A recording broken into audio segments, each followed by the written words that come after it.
வியாசர்பாடி இரவீஸ்வரர் கோவிலில் புதுப்பிக்கப்பட்ட திருக்குளத்தை அமைச்சர் சேகர்பாபு திறந்து வைத்தார்.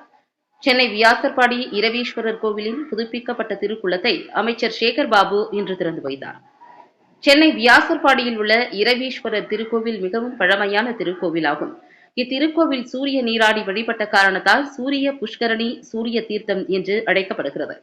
இந்த திருக்குளத்தினை 2022ஆம் ஆண்டு மே 8ஆம் தேதி இந்து சமய அறநிலையத்துறை அமைச்சர் சேகர்பாபு ஆய்வு செய்தார்.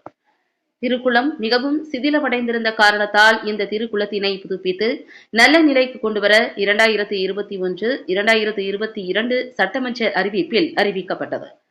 அதன் பேரில் 1,35,00,000 ரூபாய் மதிப்பீடு தயார் செய்யப்பட்டு முறையாக அனுமதி பெறப்பட்டது. பின் 2022 நவம்பர் 27ஆம் தேதி அமைச்சர் சேகர்பாபுவால் திருப்பணி தொடக்க விழாவிற்கு அடிக்கல் நாட்டப்பட்டு பணிகள் துவங்கப்பட்டது. திருக்கோவில் நிதி மூலம் தற்போது நல்ல முறையில் நிறைவு பெற்றுள்ளது. இதனைத் தொடர்ந்து இன்று புதுப்பிக்கப்பட்ட திருக்குளத்தை அமைச்சர் சேகர்பாபு திறந்து வைத்தார்.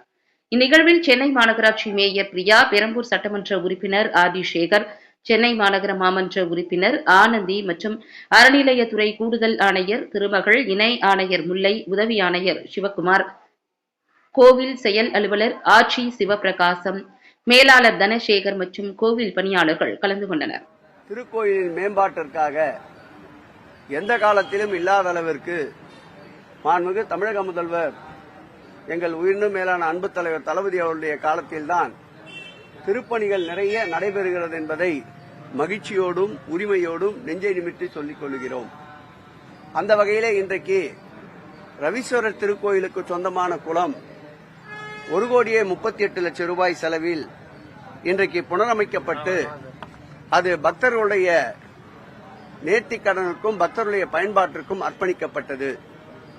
அந்த திருக்கோயில் என்பது 800 ஆண்டுகளுக்கு பழமை வாய்ந்த திருக்கோயில் என்பதால் சாலையின் மட்டம் உயர்ந்து திருக்கோயில் 6 அடிக்கு கீழே சென்றுவிட்ட நிலையில் இந்த ஆட்சி ஏற்பட்ட பிறகு ஒட்டுமொத்தமாக தமிழகத்திலே 20 திருக்கோயில்கள் நவீன தொழில்நுட்பத்தை பயன்படுத்தி தரை மட்டத்திலிருந்து உயர்த்துகின்ற லிப்டிங் என்று சொல்லப்படுகின்ற அந்த பணிகள் நடந்து கொண்டிருக்கின்றன.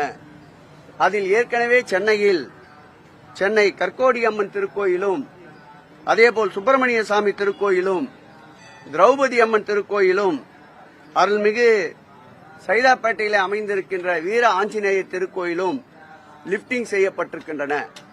அந்த வகையில் ரவீஸ்வரர் கோயிலும் லிப்டிங் செய்யப்பட்டு 1,40,00,000 ரூபாய் செலவில் மே அல்லது ஜூன் மாதத்திற்குள் குடமுழுக்கு நடைபெறும் என்பதை மகிழ்ச்சியோடு தெரிவித்துக் கொள்கிறோம்.